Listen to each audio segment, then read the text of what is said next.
14 दिसंबर को इसी वर्ष 2025 में गुजर आर्ट एंड कल्चर ट्रस्ट के द्वारा उसके तत्वाधान में एक बड़ा कार्यक्रम का आयोजन प्रत्येक वर्ष हम करते हैं। चौथा कार्यक्रम इस बार 3 साल हो गए और अभी चौथा कार्यक्रम है गुजर महोत्सव। ये बड़ा ऐतिहासिक कार्यक्रम है जिसके अध्यक्ष हम सबके बीच में आज भाई दिवाकर बिदुरी जी आए, जो इस कार्यक्रम को प्रत्येक वर्ष बढ़ चढ़ के हिस्सा जो लोग पूरे देश से लेते हैं उसको चलाते हैं। हमारे बीच में हमारे मालासेरी डूंगरी जो भगवान देवस्थान जी की जन्मस्थली है, वहां के हमारे मुख्य पुजारी श्री हेमराज पुजारी जी यहाँ हैं, देवी सिंह जी हमारे बीच में हैं, भाई ब्रजमोहन जी हमारे बीच में हैं। मैं समझता हूँ ये एक ऐतिहासिक कार्यक्रम होता है और इसमें हमारी जो सभ्यता, संस्कृति, जो कला है उस सबको दर्शाया जाता है। विभिन्न क्षेत्रों में जो हमारे समाज के जो विभिन्न क्षेत्रों में अलग अलग, चाहे वो व्यापार में हो, चाहे वो शिक्षा में हो, चाहे वो और अन्य किसी भी फील्ड में जो भी लोग हमारे समाज के होते हैं, उन सब के लिए भी एक अलग से परिचय का वहाँ सारी व्यवस्थाएं हमारे ट्रस्ट द्वारा की जाती हैं। और एक जो हमारी संस्कृति है उसको विशेष रूप से वहाँ दर्शाया जाता है। किस तरह का हमारा खान पान, कैसे हमारे कपड़े, देश के किस किस कोने में, प्रत्येक राज्यों से वहाँ हमारे समाज के लोग बड़ी संख्या में वहाँ आते हैं।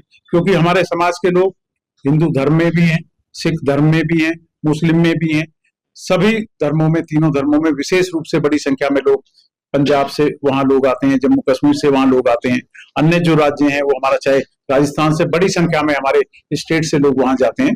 और जिस तरह हमारे अध्यक्ष जी ने बताया कि इस बार एक विशेष रूप से अलग तरीके से हमने राजस्थान के लिए वहाँ एक स्थान बनाया है। भगवान श्री देवनारायण जी के नाम पे वहाँ एक देव स्थान एक अलग से हमने राजस्थान के लिए पंडाल बनाया है।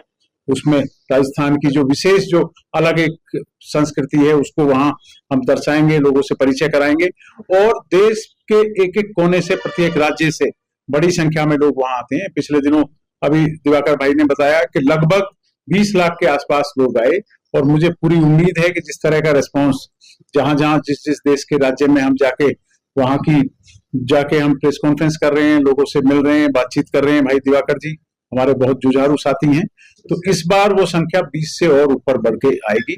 क्या पॉलिटिकल पावर भी दिखाना चाह रहा हूँ समाज के? नहीं, ये इसमें गैर राजनीतिक कार्यक्रम है, इससे राजनीति का कोई मतलब नहीं है। ये पिछले 3 वर्षों से लगातार चल रहा है, अब की बार चौथी बार है। इसमें हमारी जो सभ्यता है, हमारी जो संस्कृति है, हमारी जो कलाएं हैं उसको हम प्रदर्शित करते हैं और एक पूरे देश में मैसेज जाता है।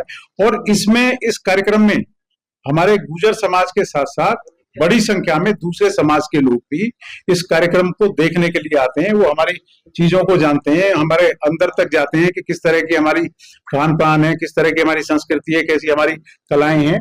और अलग अलग राज्यों के जिस जिस वेशभूषा में लोग रहते हैं उस कला को भी वहाँ वो प्रदर्शित करते हैं। राजनीति से आते हो, क्या दूसरे पार्टियों के नेता भी एक मंच पर दिखेंगे समाज के नाते? बिल्कुल, मैं आपको बता दूं कि हमारी पार्टी, जैसे मैं राष्ट्रीय लोकदल से प्रदेश का अध्यक्ष हूँ, हमारे राष्ट्रीय अध्यक्ष केंद्रीय मंत्री श्री जयंत चौधरी जी को भी हम कल आमंत्रित इसमें करेंगे। और मुझे पूरी उम्मीद है कि 3 डेट जो 12, 13 और 14 दिसंबर है उसमें से किसी एक डेट में वो आएंगे। यहाँ सबके लिए, हर जाति हर धर्म के लोगों के लिए हमारे दरबार खुले हैं। लेकिन हमारी संस्कृति है, एक सभ्यता है, कला है, उसको हम बड़े स्तर पे प्रदर्शित करेंगे। आप कितने साल से जा रहे हो और आपको सबसे क्या आकर्षित करता है?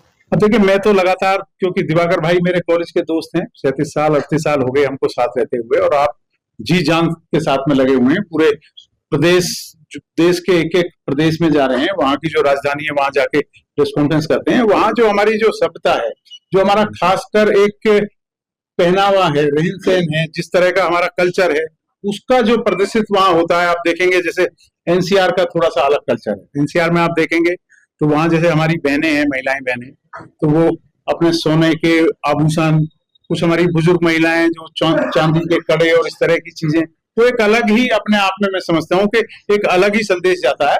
और पूर्व में भी इस तरह का, क्योंकि हमारा पुराना इतिहास, गौरवशाली इतिहास रहा है, तो वो सारी चीजें मिलती हैं। और पुरानी यादें, पुरानी जो हमारी संस्कृति है, जो हम बहुत आगे निकल गए, इससे हमारी युवा पीढ़ी बहुत कुछ सीखती है, देखती है कि हम क्या थे, आज हम क्या हैं। और आज अलग अलग क्षेत्रों में बड़ी संख्या में लोग हम आगे। लेकिन समय समय पर देखा गया है कि राजनीतिक दृष्टिकोण से भागीदारी को लेकर समाज लड़ता है जी, उस पर भी वो भी जरूरी है। देखिए, जहां मैं समझता हूँ कि पिछले दिनों राजस्थान को ही आप ले लीजिए, 5% एमबीसी के तहत गुर्जरों को आरक्षण मिला। उसके लिए बड़ी लंबी लड़ाई स्वर्गीय कर्नल किरोड़ी सिंह बैसला जी ने उनकी पूरी टीम ने लड़ी और वो आरक्षण मिला। आज हम देख रहे हैं कि राजस्थान के अंदर बड़ी संख्या में हमारे बच्चे अधिकारी बन गए और अपने अधिकार के लिए तो लड़ना चाहिए। तो हम तो इस सब चीज का समर्थन करते हैं।